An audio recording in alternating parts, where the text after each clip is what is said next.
Number 3. The Bennington Triangle. A blaring whistle from the Bradford Hooks fire station woke up the town of Bennington, Vermont on November 12, 1945. The men of the town knew what it meant, and it wasn't a fire. They were being summoned to search. Another lost hunter, they thought, just like George Evans, lost in the woods 3 days earlier in the year. Evans eventually found his way out of the dense Vermont mountainside. But Mitty Rivers wouldn't be so fortunate. Volunteers combed the area for 3 days with no sight of the 74-year-old widower. In an effort to get more searchers, town council offered to pay people $4 a day to help look for the missing man. Eventually, the Civil Air Patrol sent up planes to help the 500-man search party. But they were all called off when the U.S. Air Force ordered them to search instead for a missing B-19 bomber in the same area. The B-19 bomber was eventually found safe in Syracuse. But Mitty Rivers was never found. Not one trace of him. Not his black horn-rimmed glasses, not his carved pipe, and not even a torn piece of his black and red checkered coat. He was just gone. Sadly, the story of a hunter getting lost in the woods isn't a very remarkable story. In the dense forests of Vermont, hunters get lost all the time. But what about college students? 1 year later, Paula Weldon failed to show up for a job in the dining room hall of Bennington College, where she was a sophomore. After a brief campus search for 18-year-old Weldon, the authorities were called. Her roommate told them that Weldon had gone out for a short hike after class in the nearby Green Mountains, the same area where Mitty Rivers went missing. Weldon's father engineered another massive search. For the next 6 months, investigators combed the countryside. They even overturned 500 tons of gravel while searching a quarry. They interviewed virtually everyone who had known the blonde-haired teenager. With every lead, one investigator told the Bennington Banner newspaper, has washed out. Paula Weldon, like Mitty Rivers, was just gone. Residents of Bennington most likely would have chalked up the disappearances to the fierceness of the Vermont wilderness, maybe even to animal attacks, were it not for James Tedford. The 68-year-old World War I veteran was riding a bus back to his residence at the Vermont Soldiers' Home in Bennington. According to the driver, Mr. Tedford boarded the bus in Brandon, Vermont, and he didn't leave the area of the bus during the short trip to Bennington. But when the bus arrived in Bennington, Tedford was nowhere to be found. He too had vanished. It was December 1st, 1949, 3 years to the day of Paula Weldon's disappearance. Another search of the 27,000-acre area turned up no trace of Tedford. Though not popular at the time, some today have blamed a serial killer for the disappearances. 3 adults missing over 4 years, each around the same time of the year.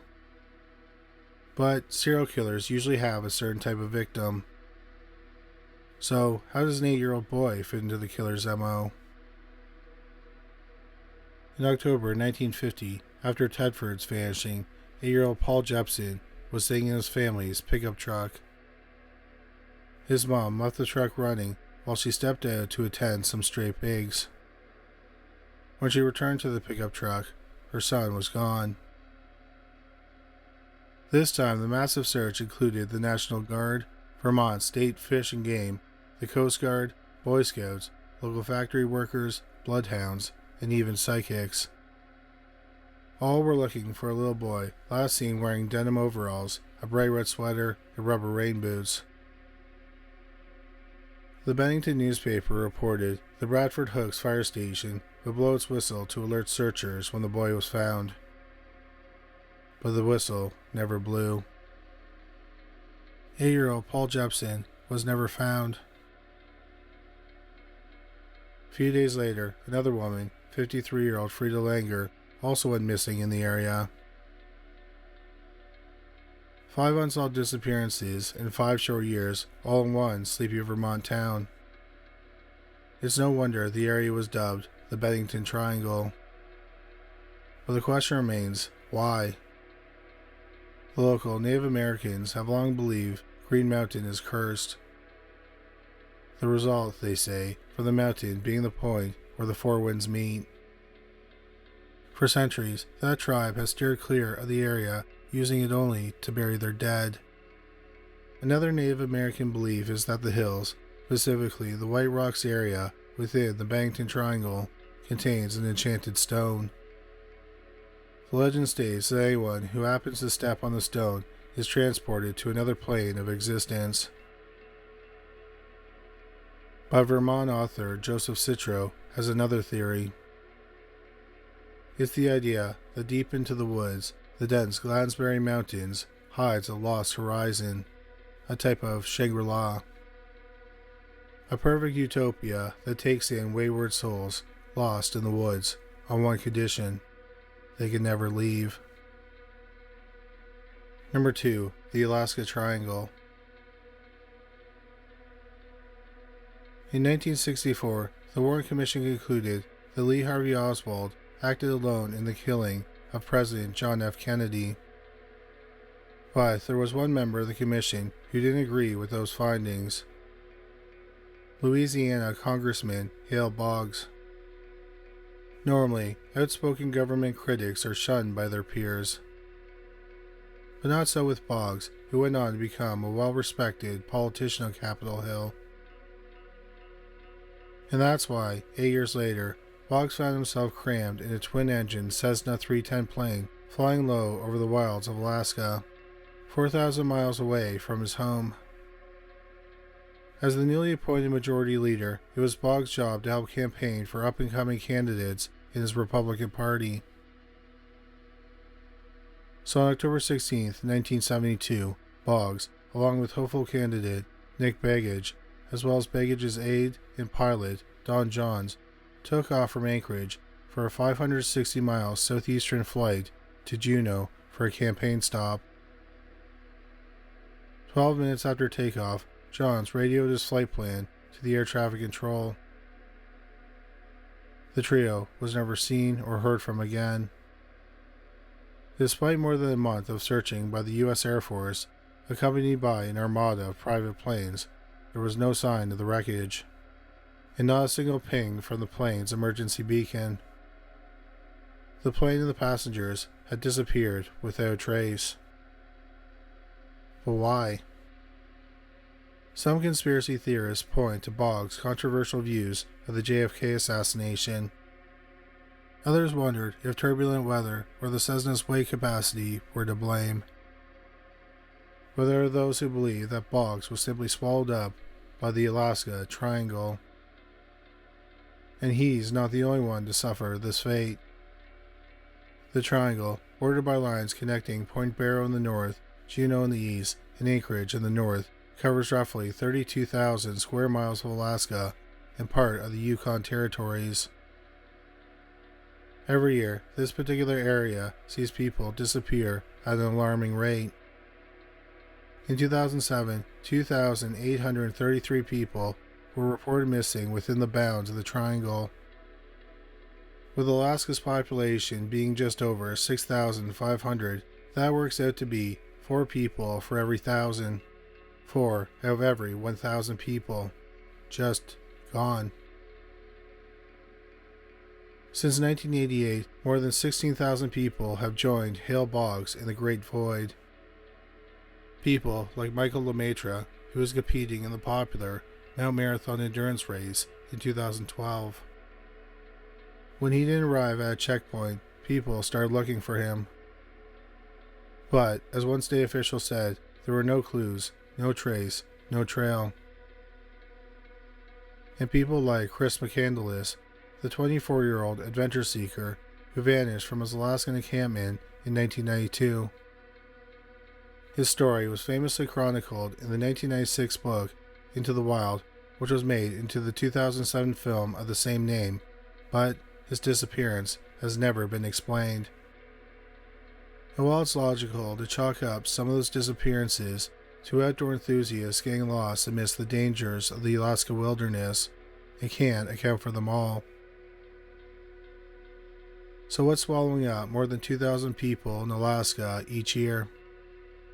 The local indigenous Tlingit people think that they know. For centuries, legends have existed of Kushtaka, a Bigfoot-like creature that roams the Alaskan mountains and forests. Roughly translated to land otterman, this shape-shifting creature is said to disguise itself in any form that will help lure people to their deaths. One insidious trick Kushtaka plays is mimicking the sound of a crying baby, hoping passerbys will follow the sound into freezing rivers, bottomless crevasses, and inescapable caves. The question is, do the Tlingit believe that Kushtaka is to blame for the disappearances? Or did they invent the myth of the creature to explain why so many of their tribe went missing over the course of generations? In other words, what came first, the disappearances or the Alaskan Triangle? While Kushtaka may explain the cases of people like Lemaitre and McCandless, what happened to Boggs and his flying companions, flying 13,000 feet over the dense terrain and far above the sounds of any crying babies? In 1933, E.W. Eckelberg published a paper in the Journal of American Geophysical Union called Magnetic Anomalies of Alaska. In that analysis, Eckelberg wrote that magnetic anomalies in Alaska were the rule, not the exception. A 1999 report by the U.S. Geological Survey confirmed Eckelberg's findings. It also confirmed that such anomalies can affect electrically based technology, like a Cessna 310, and perhaps a plane's emergency beacon. Number 1. The Michigan Triangle. Pilots call it puddle jumping. A short flight in a small airplane in a remote region. They happen thousands of times a day. Some would say they're routine. But the puddle jump pilot Dennis Collier took on July 3, 2021 was anything but routine. When he took off from the Schoolcraft Municipal Airport in Michigan on July 3, 2021, Collier, like most pilots, expected an uneventful flight. Collier planned to fly south over Lake Michigan and touch down in Boyne City, Michigan. But his plane somehow ended up on the bottom of the lake. Time seemed to slow down, Collier told the Traverse City Record Eagle, recalling the moments before the accident.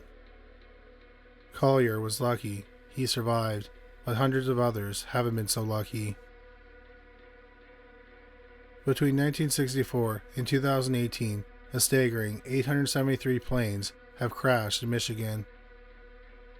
The deadliest of those happened in 1950 when Northwest Orient Airlines Flight 2501 slammed into the lake. At least, the DC-4 was presumed to have crashed. Authorities found no wreckage, and no trace of the 58 souls who perished on the flight. But the Michigan Triangle pointed from Ludington to Benton Harbor in Michigan and to Manitowoc, Wisconsin, doesn't only claim airplanes, it claims ships too. At least 1,000 of them, dating back to the mysterious vanishing of the French fur-trading vessel Le Griffon and her crew in 1679. Despite repeated efforts by maritime archaeologists, no trace of Le Griffon has ever been found. As writer Steve Maresh wrote in 1961, there are probably more ships sunk on Lake Michigan than all other Great Lakes combined. The worst of these wrecks came in 1847 when the steamship SS Phoenix went down, bringing some 200 immigrants down with it. A ship called the Delaware out of Sheboygan, Wisconsin, steamed to its rescue, but it was too late.